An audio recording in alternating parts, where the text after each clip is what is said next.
What's up, everyone, and welcome back to the DCEU season here on Cinematic Reviews. I'm your host, Chris, and this is the show about all things movies and TV. Every week, I give my thoughts on the newest releases, beloved franchises, and even upcoming projects like Star Wars and Marvel. You can support the show by giving it a rating/review on your favorite podcast service, as well as following it on all of its social media pages. I really do appreciate all the support out there from you guys. Today, we continue with our journey into the DC Extended Universe with Zack Snyder's Batman v Superman: Dawn of Justice, the Ultimate Edition. It stars Henry Cavill, Ben Affleck, Amy Adams, Jesse Eisenberg, and Diane Lane, returning as Martha Kent. I'm really excited to do a deep dive into this film, but first, let's talk about some Batman v Superman facts.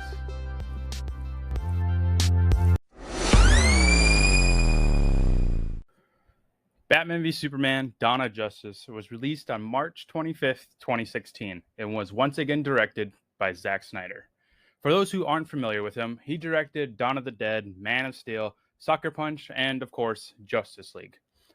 Batman v Superman grossed an impressive $872 million worldwide against a $250 million budget. The idea to include a voice modulator in the Batman suit was suggested by Ben Affleck's friend Kevin Smith. Smith felt that Affleck's natural speaking voice would be too high-pitched for Batman, and it wouldn't sound as ridiculous as Bale's voice did in Nolan's Batman trilogy. For those that don't know, Kevin Smith is a huge Batman fan like me, so I usually agree with all of his thoughts on the DCEU in regard to Batman. The voice modulator specifically was an excellent idea, I think. Staying on the topic of Affleck, he gained 20 pounds of muscle and reached 8% body fat for the role. Goddamn, Affleck. I applaud you for that level of dedication to the role. Affleck was won over by Zack Snyder to take the role after a meeting where Snyder pitched Affleck his idea for Batman and showed him some concept art that he had going around in his brain. The Waynes are seen walking out of a movie theater at the beginning of the film. A poster of the Mask of Zorro is seen on the wall.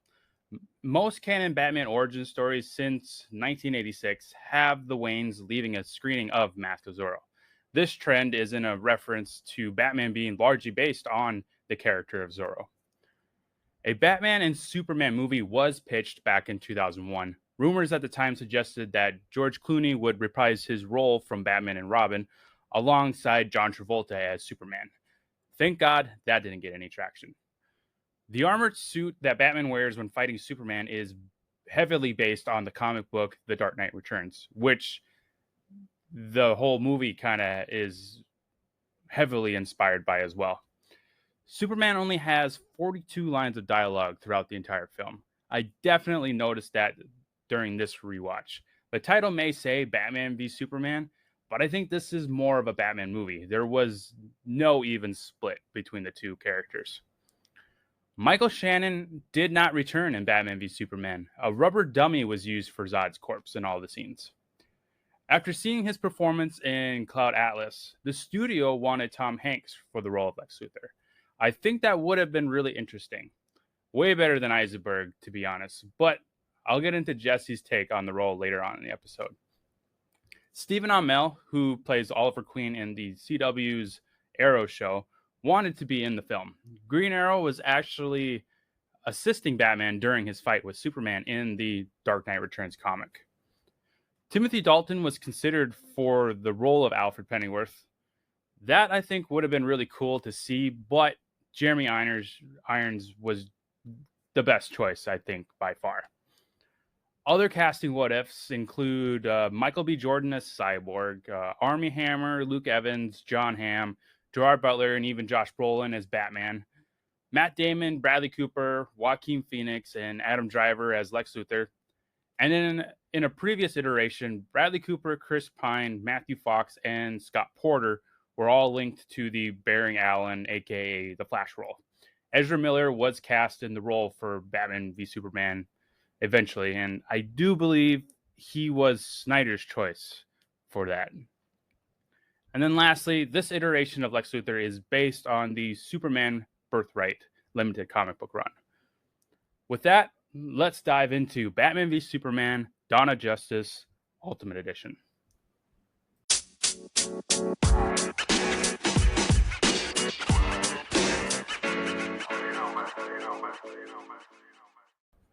Batman v Superman was a monster movie back in 2016. I remember the San Diego Comic-Con the year before announcing it. Everyone, including myself, went nuts when they revealed that Batman would be going up against Superman in the next installment of the DC Extended Universe. Now, that wasn't the only fight going on in 2016. The same year, Marvel released their Fight Night movie with Captain America Civil War, which saw Cap going up against Tony. To no surprise, Civil War was by far the superior movie. It was a top-tier Marvel film back in 2016, and it is still today. Batman v Superman, on the other hand, went through an enormous amount of backlash from both fans and critics. The Ultimate Edition, however, helped it a little bit. It was released shortly after the theatrical cut showed signs of massive failure. Batman v Superman is a clear example of why the studio needs to stay out of the way. From what I understand, it was WB that required that the film be cut down. That was honestly a terrible idea. If they would have released the Ultimate Edition opening weekend, I think the backlash would still be there, but it would have been a lot less. My biggest problem with the theatrical cut was the fact that it didn't make any sense, because a lot of important scenes were cut in order to meet WB's time requirement. For the film to work, it needed its 3-hour runtime. Now, I'm not saying that's the right thing to do things. 3 hours is a very, very long movie, and I honestly felt it when I rewatched it for today's episode. All I'm saying is that you can't cut scenes from a movie like this. In order for it to be a cohesive film, it needs to have all of its scenes, especially the Wally scenes with Lex Luthor. That helped kind of shape the narrative that Snyder was trying to convey to the audience. And this was where WB started freaking out over Zack Snyder, and they were trying to pull the plug on his 5-movie storyline that he pitched back in the day in that first opening meeting when they first hired him. Then when the movie released and the reviews started to come in, they really freaked out, especially when Marvel's Civil War film was right around the corner. They wanted to kick Snyder out as soon as possible. Now, I'm going to be honest with you guys. I was a supporter of WB back in the day because they gave us the Harry Potter films, which I absolutely love. Batman v Superman is where that love ended. When I started to research what was going on behind the scenes, it disgusted me. The hate grew even more when Justice League was released in 2017, and I'll get into that mess in more detail on the Justice League episode in the coming weeks. WB gave the reins of the DCEU to Snyder, but went back on their support because of one badly reviewed movie. And to be honest, Batman v Superman isn't that bad of a film. Yeah, it's 3 hours long, and I don't agree with every decision in it, but it's not the trash fire that everyone claimed it was back in 2016. Like I said, the Ultimate Edition really does help it. That's the only version you should watch, because you get the complete story as a viewer, and you get a better idea what Snyder was going for. He was using Batman v Superman as a jump-off point to future films, just like Iron Man 2 and Avengers Age of Ultron did for Marvel back in the day. I remember that being one of the biggest criticisms of the Marvel universe with those. There was just too much stuff crammed into them, but the writers did that in order to set up future films like Infinity War and Endgame and Ragnarok and all those other ones that we love. And that is what Snyder was doing with Batman v Superman. The scene with the Flash was going back in time to warn Bruce Wayne was to set up the Justice League trilogy that Snyder had planned in his head. The videos of Aquaman, Flash, and Cyborg getting their origins that Bruce discovers on Lex's server and eventually does share with Wonder Woman at the end of the film was to tease who the members of the DCEU version of the Justice League would be. Now, I agree that they shouldn't have been in the core film. They should have been post-credit scenes later on. All I'm saying is I understand what Snyder was going for. He really wanted this to be an incredible story told through a 5-movie arc.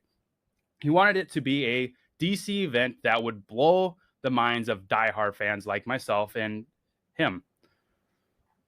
That's another thing that I remember being a criticism of the film. Batman v Superman is filled with stuff that only diehard DC fans would notice right away. And that isn't the best way to go all the time. It's hard not to keep comparing DC to Marvel, but Marvel has made films for every sort of audience out there, not just diehard comic book fans like Snyder was doing.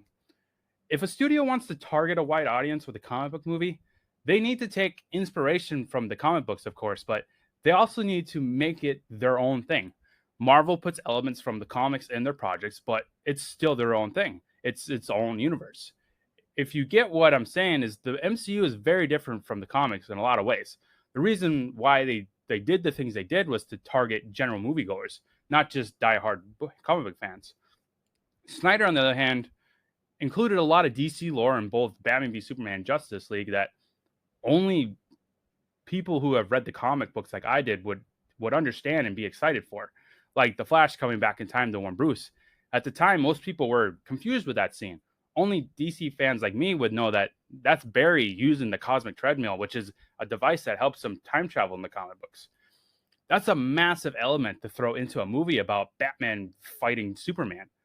Another example is when Bruce is looking at Robin's suit in the Batcave. This was the shot in the trailer that got me really hyped for the movie because I'm a huge Robin fan. The death of Jason Todd is a monumental story in the comics. It changed Bruce forever, which you can tell in Batman v Superman. I'm sure general moviegoers were again confused with this scene because they probably don't know that one of the Robins were killed by Joker. If Snyder would have put a flashback in about Robin being killed, I think it would have helped a lot. Yeah, it would have made the film even longer, but I think it would have been necessary in order to help the audience understand why Bruce acts the way he does in the film. The death of his adopted son changed him forever. Some of the Lex scenes could have been honestly cut in order to fit that Robin flashback in.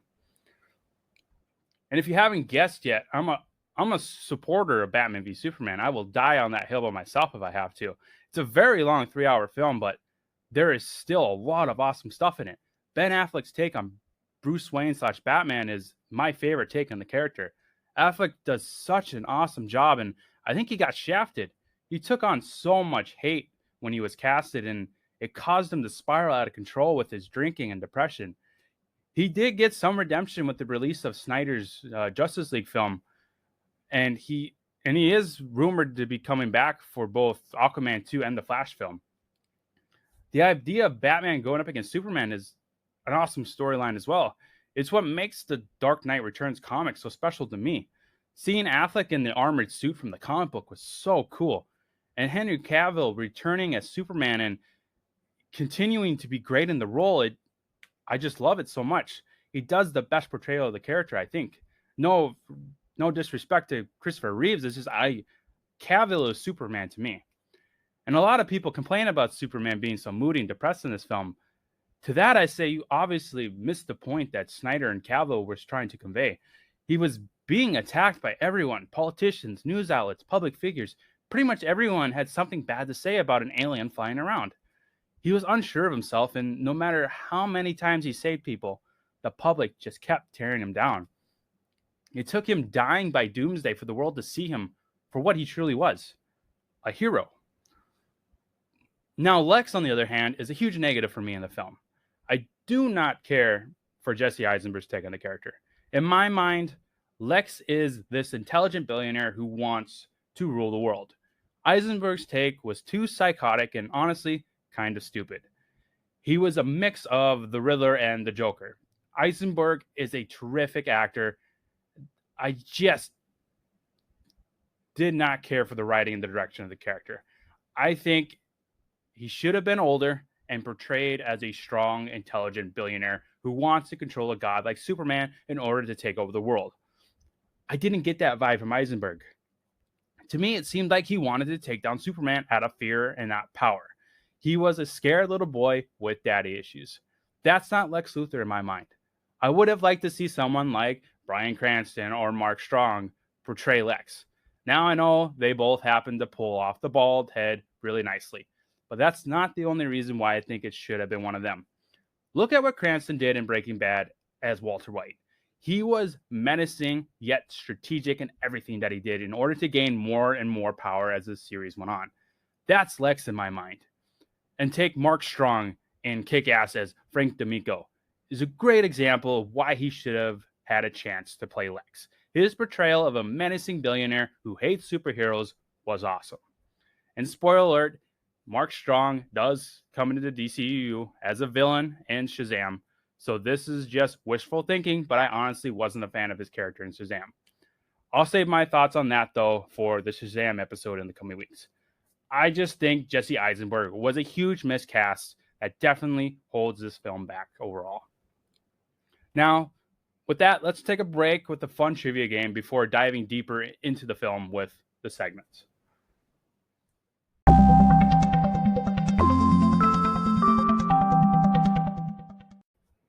So for any new listeners out there, this is the part of the show where we take a break and play a fun trivia game off of the Popcorn Trivia app that is available to download on your phones. I purposely don't look at the questions until the episode so that I can experience them for the first time with you guys. We'll be doing Act 1 of the Batman v Superman Dawn of Justice quiz, which is 10 questions about the film. So with that, let's get started. Question 1. In Bruce's dystopian nightmare, how do the soldiers salute Superman when he lands? They kneel, they raise their fists in the air, they chant his name, or they kiss his boots. I'm looking at the scene right now in my head, and when he jumps down into the cave, I believe they kneel. And that is right, they do kneel when he flies down. Question 2. Which of these 4 recipes is inspired by the movie? I'm going to go with Granny's Peach Tea, because it's definitely not Thor. That's from Marvel. Mr. Bitey is from Kick-Ass, if you remember the episode last week. It's definitely not this dessert, this shot. So I'm going to go with Granny's Peach Tea because it does show up in the film. And that is correct. It was Granny's Peach Tea, if you remember from the courthouse scene with Holly Hunter. Question 3. After deciding not to kill Superman, Batman leaves in the Batwing to do what? Attack Lex Luthor, find Diana, rescue Lois, or save Martha? Well, of course, he goes and saves Martha because they have that huge Martha moment at the end of the film. Next question. What is the spray painted on the suit in the Batcave? This, of course, is referring to the Robin suit. Ha ha ha, joke's on you, Batman. The Bird Wonder went splat.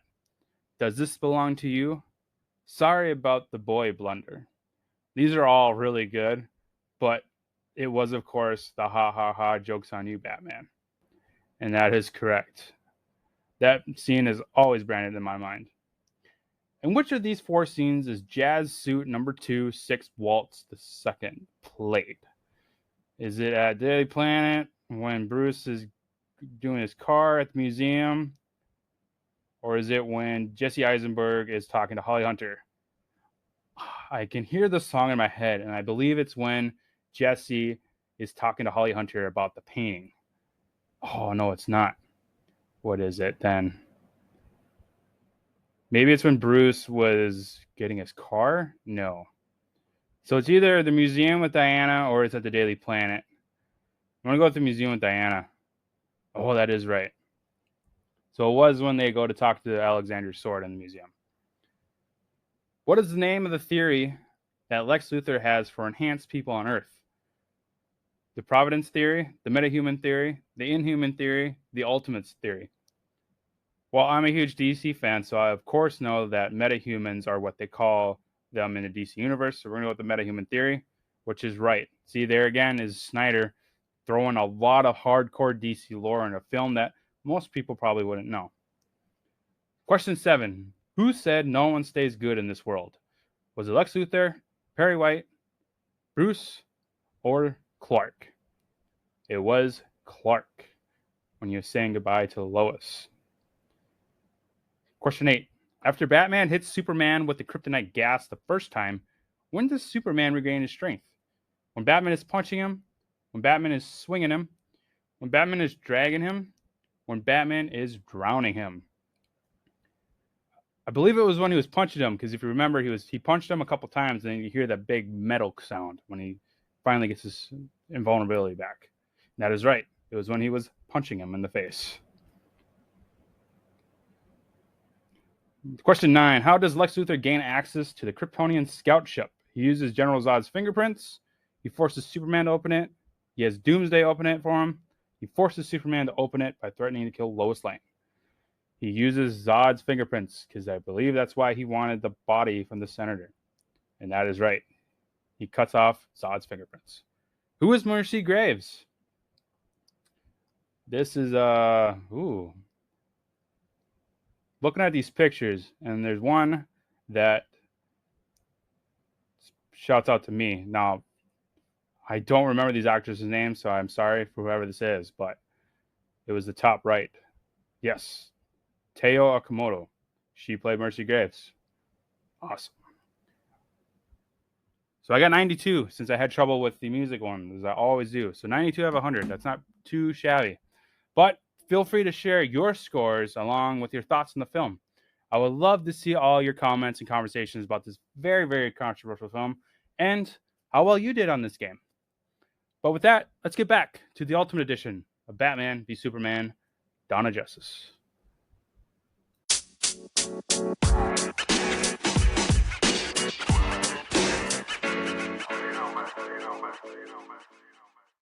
Up first, it's standout scenes. Bruce in Metropolis during the Zod fight. This was a great way to tie the film in with Man of Steel. Batman v Superman is a true sequel to Man of Steel. Seeing the first fight from the Man of Steel in the background while Affleck is driving around is so freaking cool. I love how this whole scene was shot. I was not expecting Batman v Superman to be set immediately after the events of Man of Steel. I recommend watching these back to back like I did. It's really cool to see these films as one long DC event like Snyder intended it to be. Next is the interview with the general in Africa. This is the scene that kicks off the whole frame Superman plotline.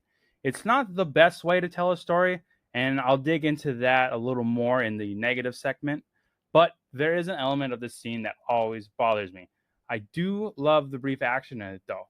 Superman destroying the Predator drone was really cool, and him completely putting the general through the wall was a cool effect. That guy is pulverized, though. I know some people have issues with Superman killing. I personally don't mind it. This is a darker take on DC. It's especially a lot darker than, say, Marvel is, which I like. DC has always been the more dark and violent side of the comic book world to me.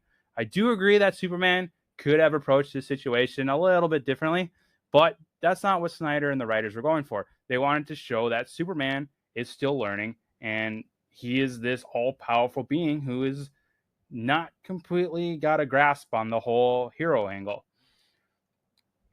Next is the first appearance of Batman. I absolutely love Affleck's take on Bruce Wayne / Batman, especially his Batman. This scene is taken right out of the Dark Knight Returns comic book, which is heavily influenced the film, like I said in the facts segment. The way Affleck crawls on the wall and then kind of flies out of the building was a really cool effect. And whether it was a stunt double or CGI or whatever, it was really well done. The Batcave with Alfred. I love all the Alfred and Bruce scenes in this film. Jeremy Irons is a terrific Alfred, and I love his relationship with Affleck's Bruce. Give me an entire movie of just them talking to each other. I love how Alfred is just sick of Bruce's bullshit, but he still supports him because he is like a son to him. Bruce looking at Robin's suit. Like I said, this was the shot in the trailers that got me really hyped for the film. I'm a huge Robin fan, and A Death in the Family comic book is one of my favorite comics of all time. Jason Todd is the Robin in the comics that is brutally murdered by the Joker. However, Snyder has gone on record stating that in this universe, it was actually Dick Grayson who is the first Robin that was killed by the Joker.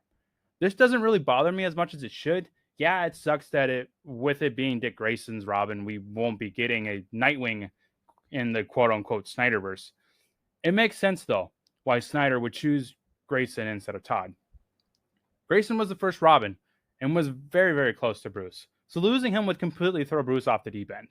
That's probably why it doesn't anger me as much as it should. I understand Snyder's thinking behind it. Plus, I'm sure he just wanted to be a little different from the comics to throw fans off. He didn't want to be super accurate because then where's the element of surprise in that? Next is Lex Party. I think the standoff between Bruce and Clark is my favorite part of this scene. Bruce's line about freaks with clowns was always cool to hear on the big screen. Him doing a mission with Alfred is also really cool. They make a great team together, honestly. I don't like Eisenberg in the film, particularly in this scene, though. His awkward speech was kind of cringy and doesn't work for me. Lex is too much in this film for a lot of the scenes. Like him shoving the Jolly Rancher in the center of his mouth. What the hell was that all about, Jesse? Next is Nightmare / The Flash warning. This was a cool scene for Die Hard fans like me, but really should have been a post-credit scene, like I keep saying. I know the dreams or premonitions or whatever you want to call them were meant to set up the Justice League films, but it's just too much in an already bloated film. These two moments should have really been post-credits. It's especially overwhelming due to them happening back to back to each other. It's a 10 to 15 minute thing where it could have been cut or, like I said, put at the end of the film as a sneak peek or something to allude to what's coming later. They're awesome scenes, though, that I love. I just think they could have been placed somewhere else and handled a little differently. The Batmobile chase / face-to-face between Batman and Superman. The chase was cool as fuck, and I love the design of the Batmobile in this universe. It's tactical and slick. Snyder really leaned towards the hot rod take on the Batmobile versus the tank style that Nolan did in his Batman trilogy. This chase was also really violent. Batman kills so many people, and again, I'm actually okay with it. He is not taking any more chances since losing Robin. Now the face-to-face with Superman after the chase is another scene that got me really hyped for the film. It's so cool as a DC fan to see Superman going up against Batman in a live-action film on the big screen, especially when it's Affleck and Cavill who are in these massive, iconic roles. Next is the courthouse explosion.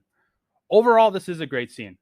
I love the shot of Superman walking through the courthouse and then into the courtroom.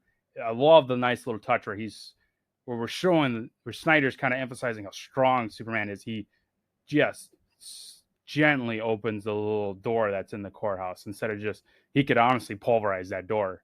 But Snyder did a great job of how he can control his power in a public eye. And the suit looks so much better than it did in Man of Steel. This scene particularly shows that off. If you remember from last week's episode, I had a huge problem with the color pattern of the suit. I love the design of it. It's just it should have been brighter. And I think Snyder learned from his mistake and enhanced that in this film. The only thing I would change about this scene, though, is Holly Hunter's character. I needed a little more from her. Can you imagine how powerful this scene would have been if Holly Hunter cried out, "Superman," right before the explosion happened? It would have sent chills through the audience's mind. It would have been crazy.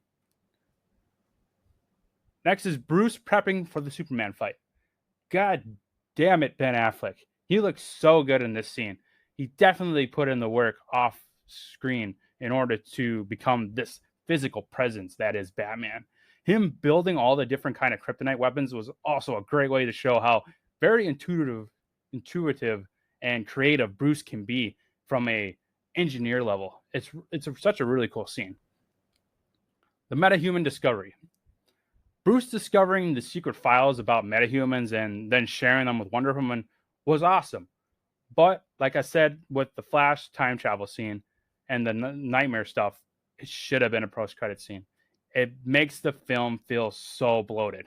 This is another 10 to 15 minute period of the film that could have been easily cut out and placed somewhere else, and whether it was at the end of this movie or in a different movie altogether. I think my favorite of those would be the Cyborg video, though.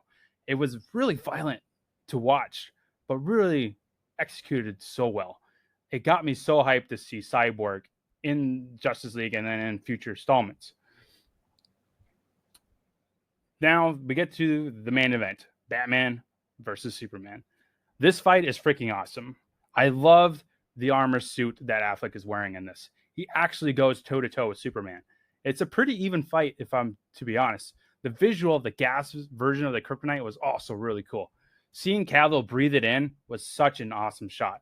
Unfortunately, this has the Martha moment that everybody just tore it apart when the movie came out. I was honestly one of those people, and I still feel the same way. Sort of. I understand what Snyder was going for in this scene. He wanted Bruce to realize that Superman wasn't so different from him. Superman has a mother like he did. It was humanizing a little bit. This, of course, brought back the trauma of Bruce losing his mother, which is a really cool concept. I just think it wasn't executed as well as it could have been. Affleck yelling, "Why did you say that name?" It's just ridiculous. And people wouldn't say their mother's name. You're letting him kill Martha. Normal people wouldn't say that. But it's an interesting concept to tackle and very poorly executed. I understand what Snyder was going for, and I applaud him for at least trying to do something that we haven't seen before. He wanted to tackle these massive concepts in a comic book movie, and it just failed. It needed a couple more rewrites, to be honest. Next is the warehouse fight. This is easily the best scene in the whole movie. Top 3 of the entire DCEU, if I'm being honest. It's very reminiscent of those Arkham games, which I personally loved. So this scene was like candy to me. The choreography is incredible and so well performed by everyone in the scene. We get a great sense of how powerful Batman's suit is and how skilled he is as a fighter. Just an incredible scene. I really wish we got a solo Batman film filled with fights like this. Then lastly, the battle with Doomsday. I love this scene for 2 main reasons. One, the action is awesome. I'm always 100% engaged in this scene whenever I watch it because of all the cool action going on in it. And 2, Gal Gadot as Wonder Woman is one of the best castings ever. She is so badass as Wonder Woman. Seeing the DC Trinity on screen together was so awesome. Again, it was like candy to me being a diehard DC fan. Superman sacrificing himself was also a heart-wrenching and surprisingly very brutal scene to watch. I remember seeing the animated movie Superman Doomsday and then reading comics where he unfortunately dies from Doomsday, and I'm sure that was another big influence to the movie. But seeing that brought onto screen just packed a real punch to me, being a huge DC fan.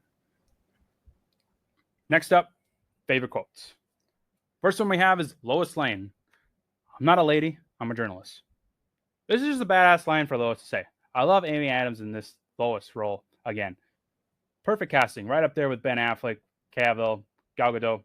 Just perfect casting all across the board, except for Eisenberg, of course. But I'll get to him later. Next is Alfred. He could be a phantasm. This is a cool nod to the animated movie, The Mask of the Phantasm. That is a really awesome movie. If you haven't seen it, go out and check it out. It's a really cool animated Batman film that I grew up with, and it's in the same universe, I believe, as that long-running animated series. Next is Alfred says, "That's how it starts, sir.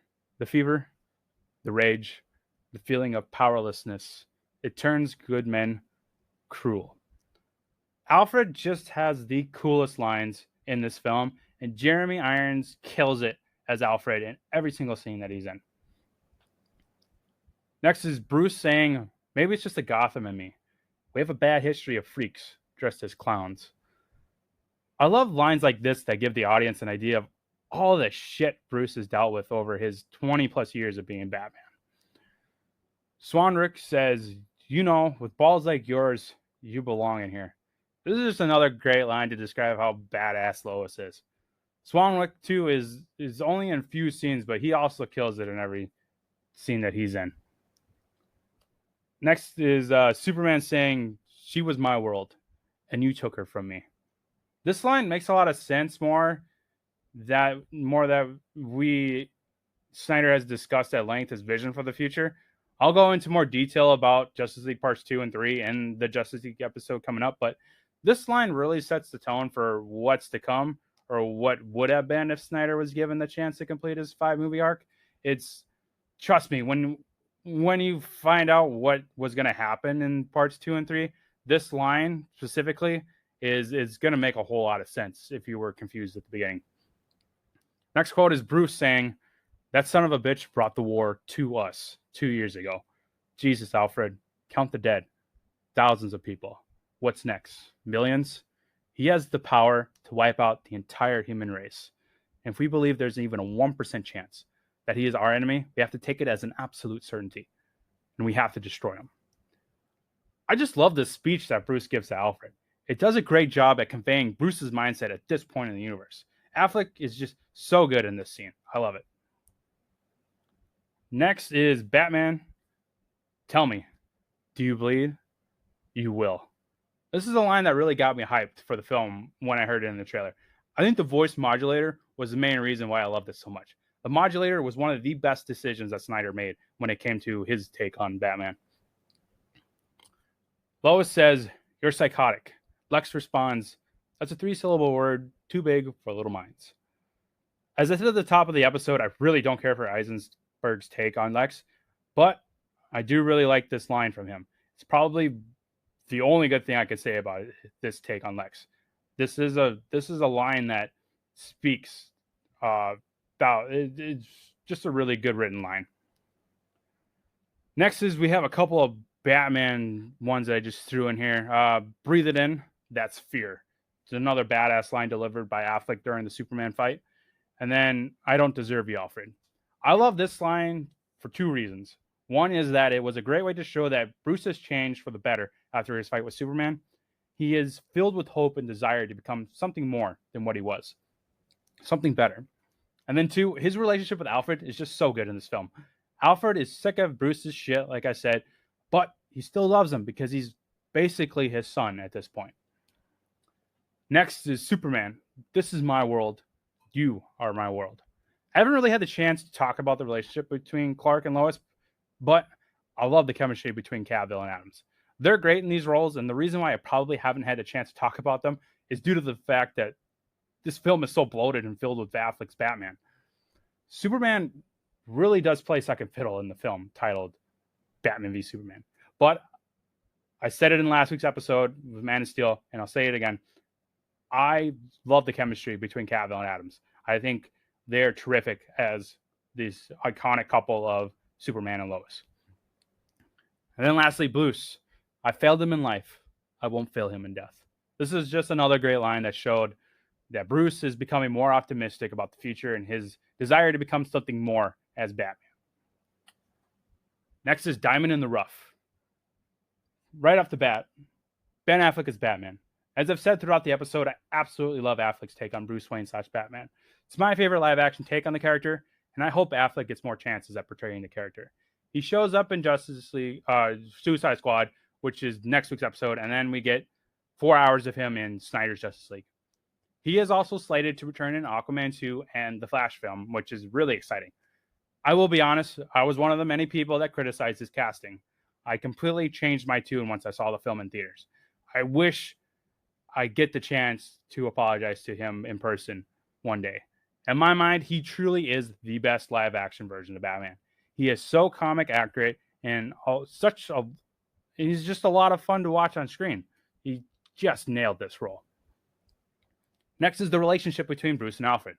Like I also said, give me a movie centered around these two guys. I love their dynamic throughout the film. Alfred is clearly sick of Bruce's bullshit, but he never stops mentoring him and supporting him as Batman. Alfred truly believes that he can be something great, and you get to see that in Jeremy Irons' eyes. And it's such a great payoff when we get that line of, "I don't deserve you, Alfred." It's just the way, Alfred had this smart ass remark where he's like, "No, you don't," but you could look past that and know that Alfred in his mind is thinking, holy shit. He finally realizes that he's finally changing for the better. It's such a great father-son dynamic in this.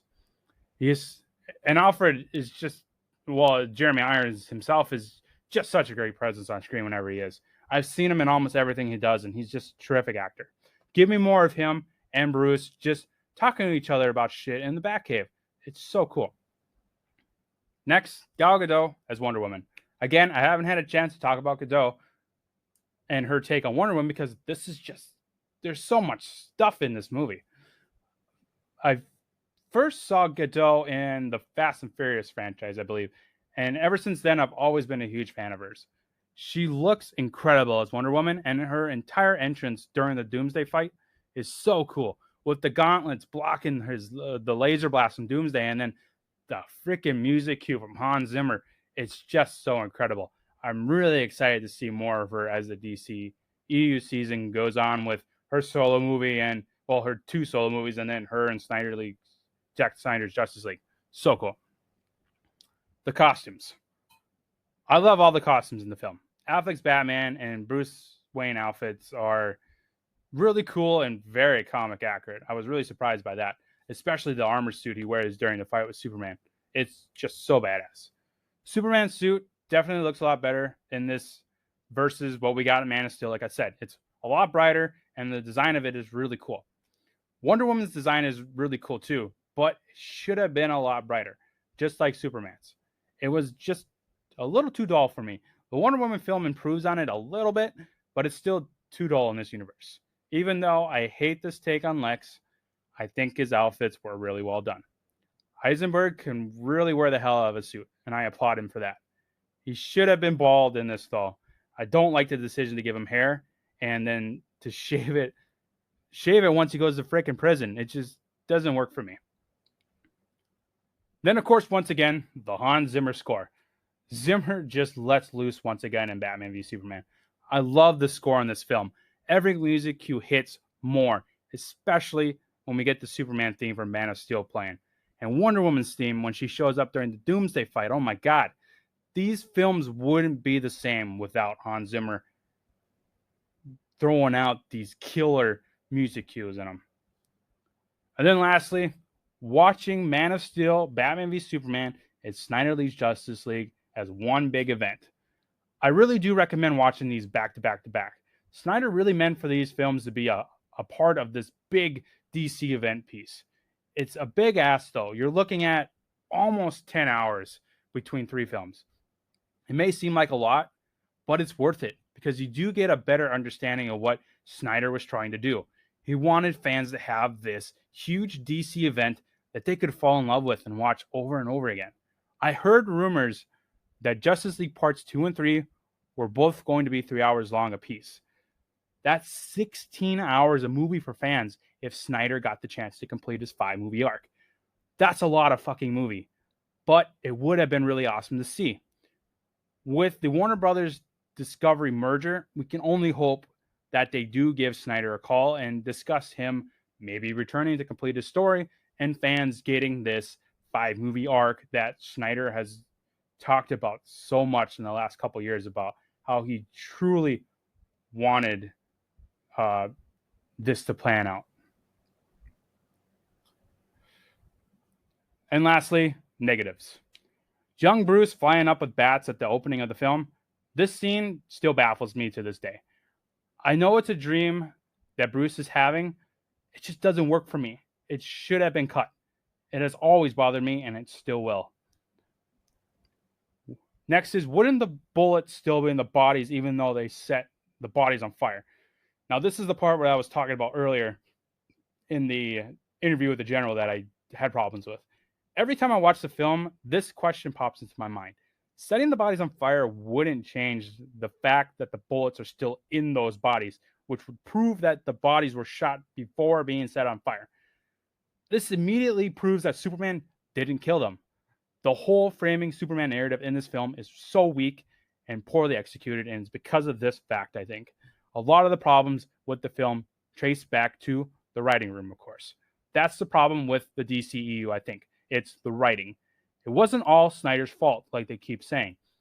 Yeah, he made some bad decisions that I don't agree with, but the writers were also to blame.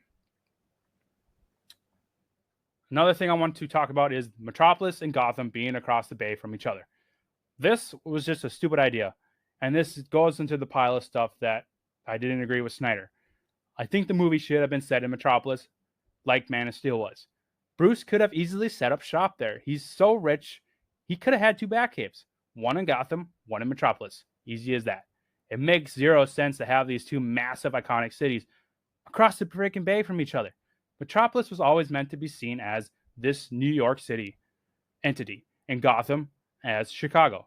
In Batman v Superman, it's more like New York and Jersey City, which just doesn't work. And then lastly, still didn't like Costner's take on Jonathan Kent. He was only in one scene, and it just didn't work for me. This is another scene that it could have been cut out. I know this is where Clark gets the "You're my world" line, but he could have gotten it from somewhere else. We didn't need to throw in Jonathan Kent, somebody that fans did not like. This was just another dumb scene that should have been cut from the film. Batman v Superman is a very controversial film, but I will go to my grave defending it, as I keep saying. Yeah, it has a lot of problems, but I still really enjoy it every time I watch it. There is a lot of great stuff in it, like the shot of Robin's suit and Batman fighting Superman and all the great dialogue between Alfred and Bruce in the Batcave. The writing is just the biggest problem with it. The entire framing of Superman wasn't executed as well as it could have been. It was very messy and needed a couple more rewrites done before filming. Also, this take on Lex Luthor was also very poorly executed. Eisenberg is a terrific actor. I just think he was really miscast, and the direction of the character was terrible. He wasn't Lex Luthor in my mind. He was more of a combination of the Riddler or the Joker. It just didn't do it for me. 3 hours is also a lot to ask for general moviegoers, but Snyder needed that much time to accomplish what he wanted to do. The film could have easily been split into 2 films, and it probably should have been. There were a lot of massive elements crammed into it, like the flash warning and the metahuman videos. Those could have either been in post-credit scenes or made it into a movie all of its own. Batman v Superman is just too bloated. I do understand, though, that Snyder was setting up multiple films with it. It just wasn't executed as well as it should have been. Not to keep comparing DC to Marvel, but he was trying to tell a massive story within 5 movies instead of Marvel's 10. It takes time to tell a really compelling story, especially one of this magnitude. Regardless of all these faults, though, I still think it's one of the best parts of DCEU. If you thought this was messy, things are getting surprisingly even more messy from here, especially post-Justice League. But I'm still really excited to go on this journey with you guys. I love DC, even with all of its fault, because there are really good elements to hit, like Affleck's Batman, or Margot Robbie's Harley Quinn, or even Zachary Levi's Shazam, who I love. They're huge topic of discussions, especially Margot Robbie's Harley Quinn, who I'll get into on next week's episode of Suicide Squad. But to end this week's episode on Batman v Superman, let's talk about the DCU ranking and if this rewatch has changed my mind about it at all. As a refresher, here is the ranking list for the DC Extended Universe on Cinematic Reviews. Number 1, Zack Snyder's Justice League. 2, Batman v Superman Dawn of Justice Ultimate Edition. 3, Man of Steel. Number 4, Wonder Woman. 5, The Suicide Squad. 6, Shazam. 7, Birds of Prey. 8, Aquaman. 9, Suicide Squad. And at the very bottom, where it belongs, number 10, Wonder Woman 1984. So I would probably have to keep Batman v Superman where it is at number 2 for now. Looking at the current ranking list of the DCEU, I can't put it any lower. I think overall it's one of the better films of this very, very messy universe. It's a very long film, but there is so much awesome stuff in it, like Robin's suit, the fight with the armored suit from Dark Knight Returns. The action is incredible throughout. I love Affleck's take on Batman, and the dynamic between Bruce and Alfred is just so perfect. I want a solo Batman film starring Affleck and Iron so bad. It would have been way better than what we got with Robert Pattinson and Andy Serkis in Matt Reeves' The Batman. I'm also really excited to see if Zack Snyder's Justice League either keeps the number 1 spot or loses the Batman v Superman, because I had so much fun with Batman v Superman this time. But before that, we have to slug through the disaster that is Suicide Squad, as well as Wonder Woman, which I do remember enjoying a lot for the most part. I don't think either of those will move in the rankings list, though. The only way Suicide Squad moves is downward below Wonder Woman 84. which will be really tough for me because I do remember that being an even bigger mess than Suicide Squad. Suicide Squad at least had Margot Robbie as Harley Quinn in it. Wonder Woman 84 was just a disaster, even though there were some cool castings, like I think Pedro Pascal was in it, and Gal Gadot obviously returns, and they're great actors, but I don't know. I just always saw Wonder Woman 84 as the bottom of the barrel of DCEU, but I guess we'll find out. And until then, though, you can, of course, check out this entire list of both IMDb and Letterboxd. Just search for Cinematic Reviews. Also, share your list on how you rank the DCEU on all of Cinematic Reviews' social media pages. I would love to see how they differ among the fan base. It's really cool to talk to people how, oh, I ranked it this way because of this, or I ranked this lower because of this. It's really cool to have these kind of discussions among fellow fans.